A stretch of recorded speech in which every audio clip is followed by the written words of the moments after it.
নমস্কার বন্ধুরা, welcome to Shampa's kitchen. শম্পার রান্নাঘরে আপনাদের সকলকে স্বাগত জানাই। আমার রান্নাঘরে পেয়ে যাবেন 700টিরও বেশি বাঙালি, অবাঙালি, দেশি বিদেশি রান্নার সহজ রেসিপি।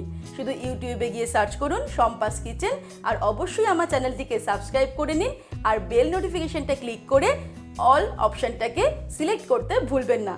তাহলেই আমার শেয়ার করা সমস্ত নতুন রেসিপির আপডেট সবার আগে আপনার মোবাইলে পৌঁছে যাবে। তাহলে চলুন দেখে নিই আজকে আপনাদের জন্য কী রেসিপি নিয়ে এসেছি আর সেটা কত সহজে তৈরি করছি। বাজারে গেলেই এখন প্রায় চারিদিকেই চোখে পড়ছে পাকা পাকা টোপা টোপা কুল। আর এই কুল দেখেই মনে পড়ে গেল ছোটবেলার জিভে জল আনা কুলের আচার।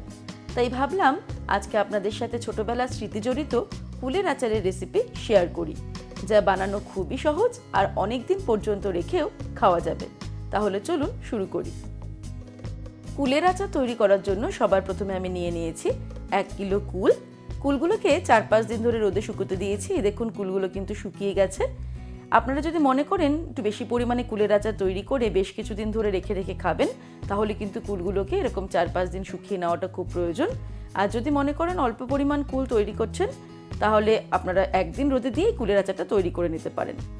এবারে আমি কুলের এই বোটাগুলোকে ছাড়িয়ে নেব আর একটু দেখে নেব কোনো কুলে পোকা টোকা আছে নাকি একটু বেছে নেব।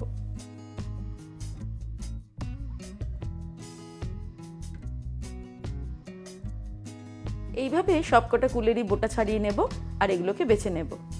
সব কুলগুলোর বোটা ছাড়ানো কমপ্লিট। এবারে আমি চলে যাব পরের স্টেপে। এবারে একটা বড় প্যানের মধ্যে বেশ কিছুটা পরিমাণে গরম জল করে নেব। গরম জলের মধ্যে অ্যাড করে দেব 1 টিস্পুন পরিমাণে নুন। তারপর এর মধ্যে দিয়ে দেব বেছে রাখা কুলগুলো। কুলটা দেওয়ার পরেই আমি ওভেনটাকে অফ করে দেব আর কুলগুলোকে এই জলের মধ্যে ভিজিয়ে রাখবো আধ ঘন্টা। আর সেই সময়ের মধ্যে কুলের আচারের মশলা তৈরি করে নেব। কুলের আচারের মশলা তৈরি করার জন্য একটা প্যান গরম করে তার মধ্যে দিয়ে দেব গোটা শুকনো লঙ্কা। আমি 8-10টা শুকনো লঙ্কা এর মধ্যে দিয়ে দেব। শুকনো লঙ্কাগুলোকে মিডিয়াম টু হাই ফ্লেমে 2 মিনিট মতন ফ্রাই করে নেব।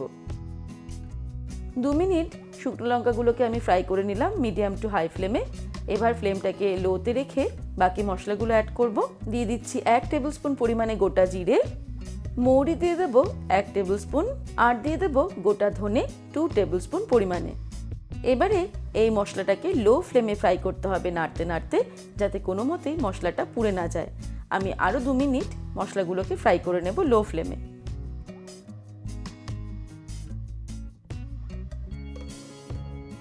মশলা ভাজতে ভাজতে মশলা ভাজার সুগন্ধ আসা শুরু হয়ে গেছে। এবার আমি ওভেনটাকে অফ করে দেব আর এই মশলাগুলোকে মিক্সির জারের মধ্যে নিয়ে নেব। এই মশলার সঙ্গে অ্যাড করে দেব 1/2 টিস্পুন পরিমাণে নুন। তারপরে মিক্সির জারের ঢাকনাটা আটকে দিয়ে এটাকে আমি গুঁড়ো করে নেব।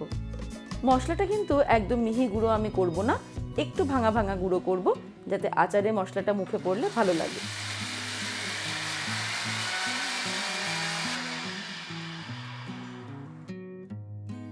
আচারের মশলা কমপ্লিট। এদিকে দেখুন কুলগুলোকে যেহেতু গরম জলে ভিজিয়ে রেখেছি, কুলগুলো আবারও কেমন টোপা টোপা হয়ে গেছে। এবার এগুলোকে জল থেকে ছেঁকে তুলে নিয়েই আমরা আচার তৈরি করা শুরু করব।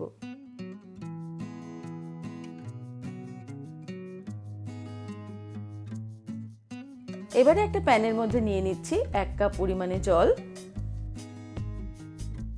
জলটা যেই ফুটতে শুরু করবে এর মধ্যে অ্যাড করে দেব গুড়। আমি এখানে আখের গুড় নিয়েছি। আখের গুড় দিয়ে কিন্তু আচারটা খুব ভালো হয়। 500 গ্রাম গুড় নিয়েছি। কোনো মতেই কিন্তু চিনি দিয়ে এই আচার তৈরি করা যাবে না, গুড় দিয়ে এই আচার তৈরি করতে হবে।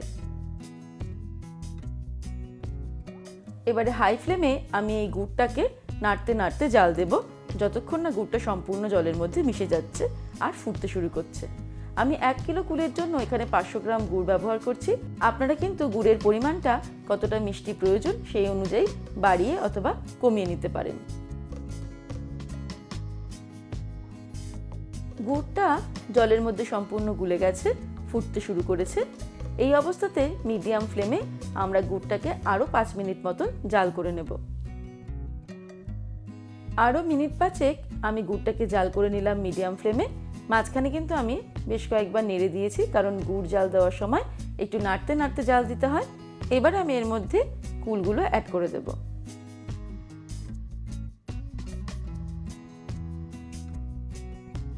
কুল অ্যাড করার পর আমি ফ্লেমটাকে হাইতে করে দেব। এবারে হাই ফ্লেমে নাড়তে নাড়তে আমাদের রান্না করতে হবে।